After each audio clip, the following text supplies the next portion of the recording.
ذرا باقی خبروں پر بریک لگاتے ہیں، لیکن ایک ایسی خبر جس نے جہاں خطے کی عوام یا پورا ملک ابھی ایک جنوبی کشمیر کے اندر ہونے والے افسوسناک واقعے سے باہر نہیں نکلا تھا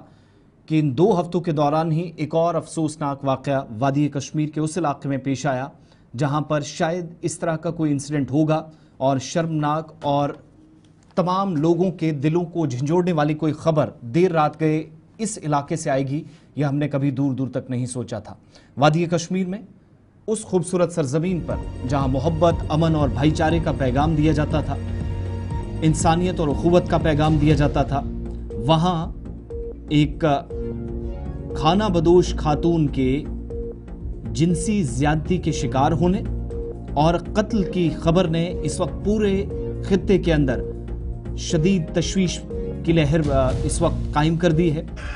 اور ابھی تک کی اطلاعات کے مطابق کہ ان 4 درندوں کو بھی پولیس حکام کی جانب سے گرفتار کر لیا گیا ہے جنہوں نے اس افسوسناک واقعے کو وادی کشمیر میں سری نگر شہر کے ایک قریبی علاقے میں انجام دیا۔ خانہ بدوش جو کہ ان دنوں وادی کشمیر یا جموں صوبے کے پہاڑی سلسلوں میں جاتے ہیں اور جیسے جیسے مزید گرمیاں بڑھتی ہیں تو مال مویشی کے ساتھ، چونکہ یہی ان کا ذریعہ معاش بھی ہے، مختلف بالائی علاقوں کا رخ کرتے ہیں۔ سرحدی ضلع راجوری اور ریاسی کے سرحد کے بالکل قریب سے تعلق رکھنے والی خاتون جس کی تصویر بھی آپ اپنی اسکرین پر دیکھ رہے ہیں، اطلاعات کے مطابق یہ اپنی ڈھوک کی طرف یا بہگ کی طرف رواں دواں تھے اور نشاد کے قریب سری نگر میں جہاں پر اس خاندان نے یا جو تمام خانہ بدوش تھے، راستے میں ان کے کئی پڑاؤ ہوتے ہیں، رکتے ہیں، کئی جگہوں پر انتظامیہ کی جانب سے شیڈز قائم کیے گئے، کچھ جگہوں پر ان لوگوں کو خیمہ زن ہونا پڑتا ہے، اپنی طرف سے خیمے یا ٹینٹ لگانے پڑتے ہیں۔ یہ خاتون اپنے خاندان کے ساتھ تھی اور رات دیر گئے خبر ملی کہ تقریباً 4:30 پونے 5 بجے کے آس پاس جب وہ بکریاں چرا رہی تھی، کام میں مصروف تھی، اسی دوران 4 لوگوں نے اسے اپنی حیوانیت کا شکار بنایا اور بعد میں جا کر جب مزید تحقیقات ہوئی، ہم نے بھی ریسرچ کی، پتہ چلا کہ اس خاتون کی موقع پر ہی موت ہو چکی تھی۔ اسپتال لاتے ہوئے اس کو مردہ ضرور قرار دیا گیا، لیکن اصل میں جو حالت تھی اور جو خاندانی ذرائع سے بھی بات ہوئی جن نے اس بات کی تصدیق کی کہ درندگی کی ایک مثال یہ بھی تھی کہ اس خاتون کی آنکھیں تک نکالی گئی تھی۔ اب سچائی کیا ہے یہ پوسٹ مارٹم رپورٹ یا پولیس مزید اب اس پر کوئی لب کشائی کرے گی تو کچھ کہا جا سکے گا، لیکن یہ خاتون جو اپنے قبیلے کے ساتھ اپنی منزل کی طرف رواں دواں تھی، یہ سفر اس کی زندگی کا آخری سفر نشاد سری نگر میں ثابت ہوا۔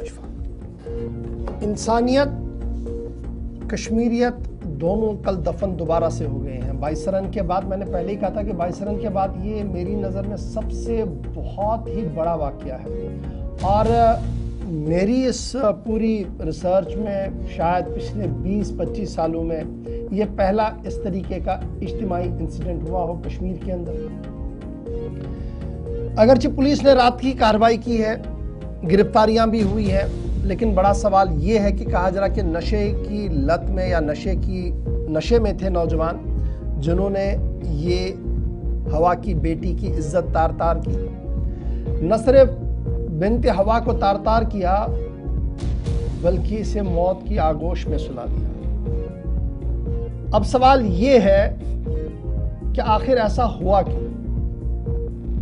اب سوال یہ بھی ہے کہ کیا خاموشی سے اس کو دیکھا جائے،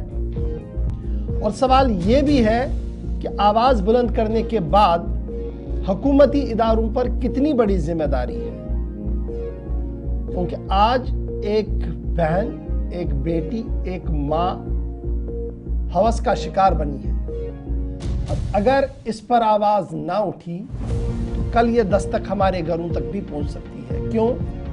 شراب، ڈرگز، جو ہم لگاتار کہہ رہے تھے کہ کشمیر اڑتا جموں کشمیر بن چکا ہے، اس کی ایک چھوٹی سی جھلک کل ہم نے دیکھی جب ہوا کی بیٹی کی عزت تار تار ہوئی اور اسے نیند کی آغوش میں سلا دیا گیا۔ امید ہے کہ سول سوسائٹی، آئمہ اور سیاست کے بنا اس پر کام ہو، عملی اقدام اٹھائے جائیں اور دیکھا جائے کہ آئندہ اس طریقے کی وارداتیں نہ ہو، عزت نفس کسی کی پامال نہ ہو،